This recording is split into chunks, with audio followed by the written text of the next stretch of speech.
Good morning, Bucknutters. Welcome to the Morning Five on Wednesday, August 6th, 2014. I am Dave Biddle, joined by Alex Gleitman. And Alex, you had the scoop yesterday that Sam Hubbard, when he committed to the Buckeyes, everybody thought he was going to be a linebacker, even though he played mostly safety in high school at Cincinnati Moeller, helping lead his team to a Division I state championship last year. And then we got news, very surprising news over the summer, that he was going to move to tight end. And thinking, wow, you heard so much about him being the perfect fit at the Sam linebacker spot. Now he's already moving him to tight end. Wow. And then, boom, first day of camp, they're moving him back to linebacker. You had the scoop yesterday. Talk more about Sam Hubbard moving back to linebacker. Why do you think it happened, and do you think this is a good move for the Buckeyes? Well, I think when Ohio State recruited Sam Hubbard, their plan was always for him to be a linebacker, first and foremost. He's got, great size at 6'5", 235, and he's got great speed to go with it. He played safety in high school. I know Moeller had him in the box a lot, but, he showed the cover skills and the speed to be able to play safety in high school. So, a guy that big and that athletic, a lot of people think he might even grow into a defensive end down the line, but to have that skill set at linebacker, I think that's what they really recruited Sam Hubbard for.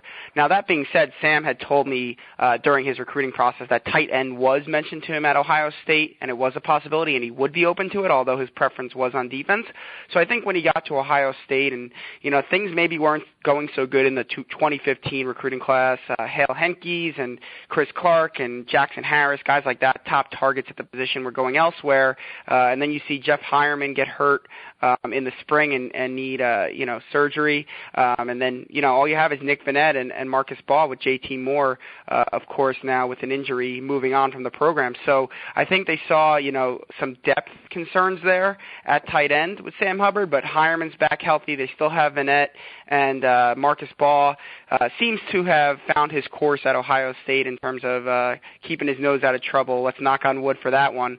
But so I think what do? Do you keep Sam Hubbard at tight end for a year and maybe stunt his development on defense where you see him long-term, or do you move him over to linebacker, use him kind of this year as a special teams demon, maybe for a little depth at linebacker? And I think they thought that was the best long-term thing for both Sam Hubbard and the team.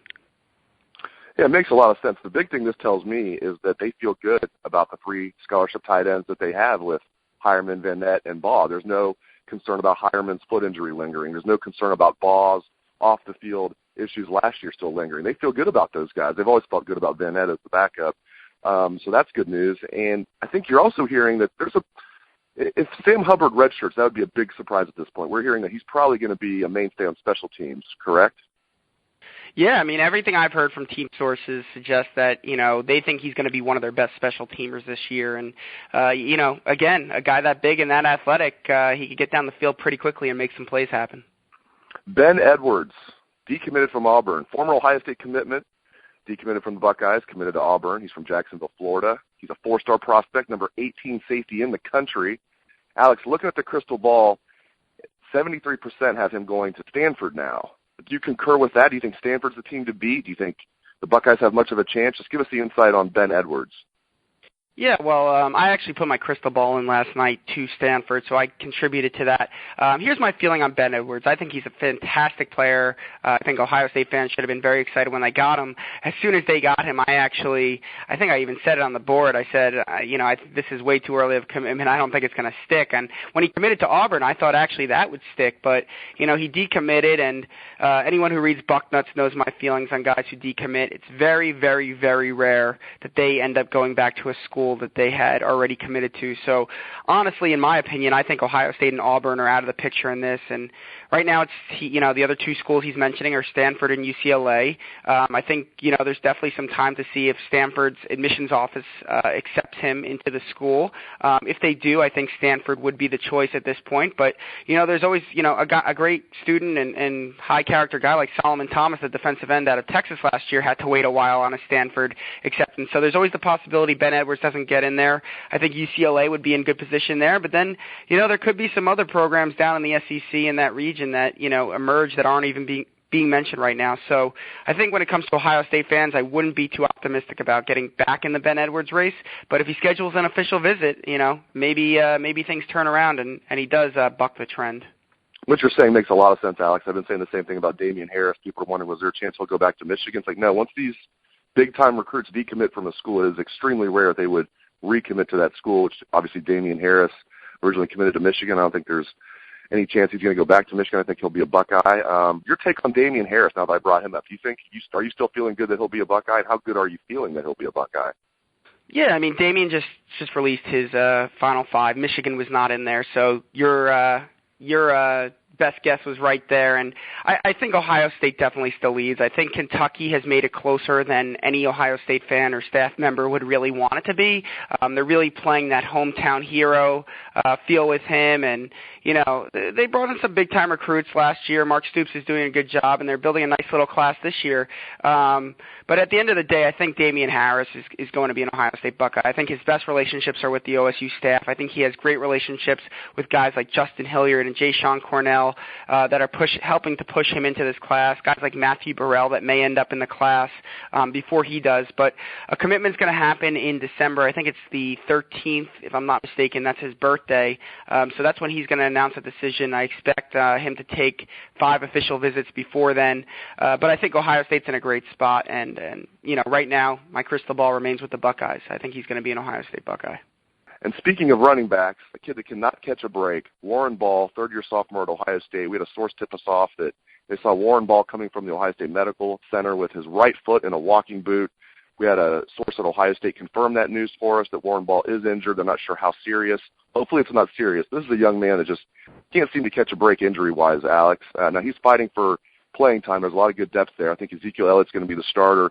Then behind him, you got a lot of competition with Curtis Samuel, Briante Dunn, Rod Smith, and I really thought that Warren Ball would be in that mix for that second spot. I think it's going to probably go to Curtis Samuel, maybe Briante Dunn if I had to pick somebody else, but I think it's going to be the two young guys, Ezekiel Elliott and Curtis Samuel, carrying the rock for the Buckeyes this year. Your thoughts on the running back position and Warren Ball's injury? Yeah, we'll start with Warren Ball. You just got to feel for that kid. That's a great kid.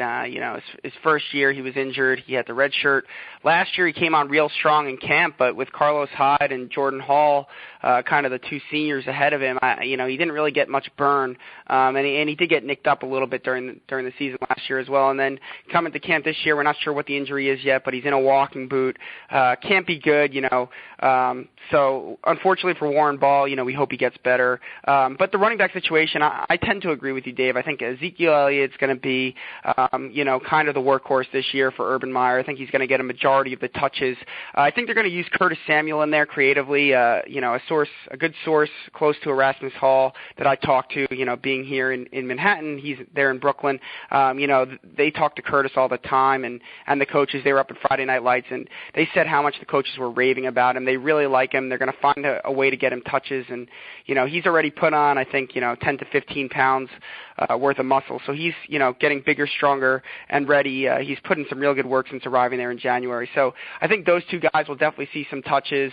And then, I think one of Briante Dunn and Rod Smith will definitely, see some time. I don't see both of them getting carries. So, my guess right now would be Dunn based on what I've heard. And it wouldn't be all that surprising if Rod Smith, tries to pull a last-minute stop somewhere else. I mean, this is his last year, and, maybe he goes to a 1AA and tries to make a late run at the NFL. I want to let our listeners know what to expect on the site later today. Well, right now, you can participate in the dean's office, where the dean of Ohio State football recruiting, Bill Kurlick, will answer your questions on recruiting. We'll also have the boarding house posted a little afternoon. And then the big thing, later today from 4:25 to 6:25 p.m., Ohio State's practice is open. The entire practice is open, so we're going to shoot video, we're going to have pictures, we're going to have a full practice report, and then afterward, we're going to meet with Luke Fickell and Ed Warner. So we're going to talk about the linebackers and the defense as a whole with Luke Fickell. We're going to talk about the offensive line with Ed Warner, and man, is that a big subject, the offensive line. So we're going to have a ton of coverage on Bucknuts today of practice and post-practice interviews. We'll be posting things till about 9 or 10 o'clock, so we'll have wall-to-wall coverage today on Bucknuts. If you're not a Bucknuts subscriber, try our 30-day free trial. Now's a great time to do that. Thank you very much to Alex Gleitman. Thanks to the listeners out there. Take it away, best damn band in the land.